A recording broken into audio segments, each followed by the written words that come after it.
বাপরে, আমরা যেন এক দাউদ ইব্রাহিমের পাল্লায় পড়লাম। সেই বিখ্যাত মাফিয়া সম্রাট, সবাই তার নাম জানে।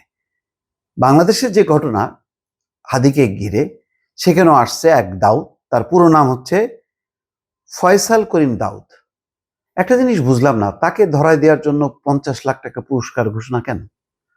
সে তো কোনো লুকায়িত লোক না, প্রকাশ্য লোক। বহুজনের সাথে তার ছবি আছে। তো এই ছবি দেখে মানে আর কি কি সব প্রযুক্তি আছে নাকি সরকারের কাছে, সেগুলি ধরতে কি কষ্ট হয়? যেখানে আয়েশাকে ধরা গেল, সে মোহাম্মদপুরে মা মেয়ের খুনের আসামি, প্রধান আসামি, তার তো মুখ ঢাকা ছিল, তার ঠিকানা, পরিচয়, মোবাইল নম্বর কিচ্ছু ছিল না, তারপরে তো ঠিকই ধরে ফেললো। তো এই ফয়সাল করিম দাউদকে ধরতে এত নাটক কেন? এবং ভিডিও ফুটেজ টুটেজ সবই আছে, আমি জানি না।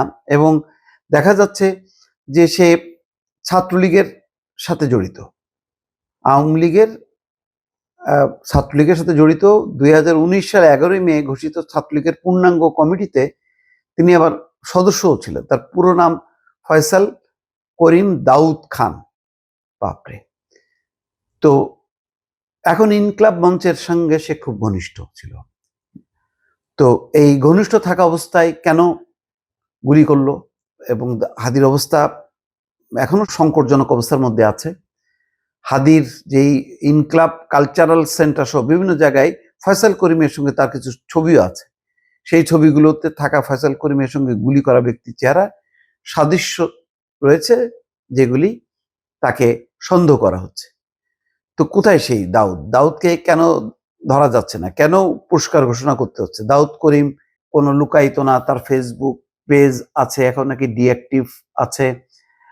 তারপরে বলা হচ্ছে যে লিঙ্কডাউনে ফয়সাল নিজেকে অ্যাপেল সফট আইটি, ওয়াইসিইউ টেকনোলজি এবং এনলিস্ট ওয়ার্ক নামে 3টি প্রতিষ্ঠানের মালিক হিসাবে তার বর্ণনা করা আছে। ফয়সাল করিম 2013 সালে ঢাকার একটা বেসরকারি বিশ্ববিদ্যালয় থেকে কম্পিউটার বিজ্ঞানে স্নাতক সম্পন্ন করছিলেন। আবার পরে একটি বেসরকারি বিশ্ববিদ্যালয় থেকে তিনি MBA করেছেন বলে জানা যাচ্ছে। 2024 সালে গণঅভ্যুত্থানের সময় আওয়ামী লীগ দমনে আওয়ামী লীগ এবং সহযোগী সংগঠনের নেতা কর্মীদের সঙ্গে মাঠে ছিলেন।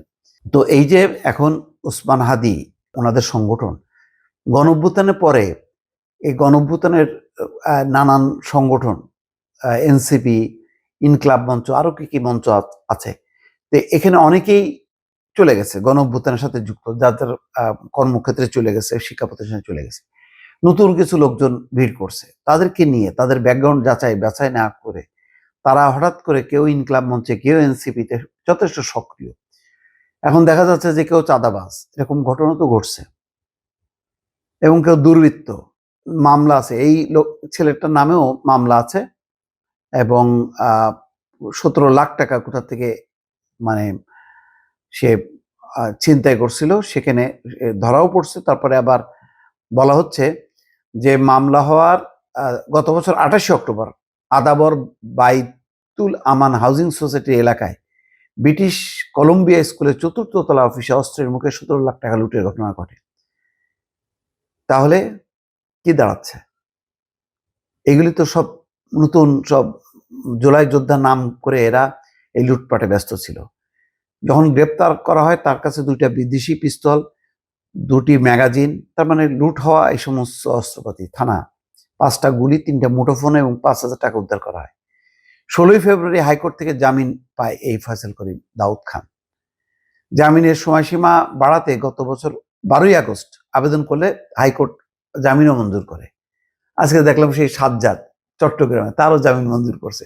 তো ভালোই তো, মিলেমিশে মানে আইন বিচার যদি এরকম দুর্বল থাকে, তো ঘটনা তো ঘটবেই। সবচেয়ে বড় কথা হলো যে এত অল্প সময়ের মধ্যে সে 3 মাসের অল্প সময়ের মধ্যে জামিন পাইছে। আর অনেকে দেখা যাচ্ছে যে আওয়ামী লীগ আমলে যুক্ত মিথ্যা হত্যা মামলায় তারা মাসের পর মাস পড়ে আছে কারাগারে, তাদের জামিন হয় না। কিন্তু এরা চটচট করে জামিন পায়, আবার হাদির পাশে স্থানও পায়। এইরকম কত দাউদ নতুন করে এই সমস্ত সংগঠনে যুক্ত হয়েছে এবং তারা সক্রিয়। এগুলি কি তারা খোঁজ রাখতেছে? তাদের খুনি তো তাদের আশেপাশেই।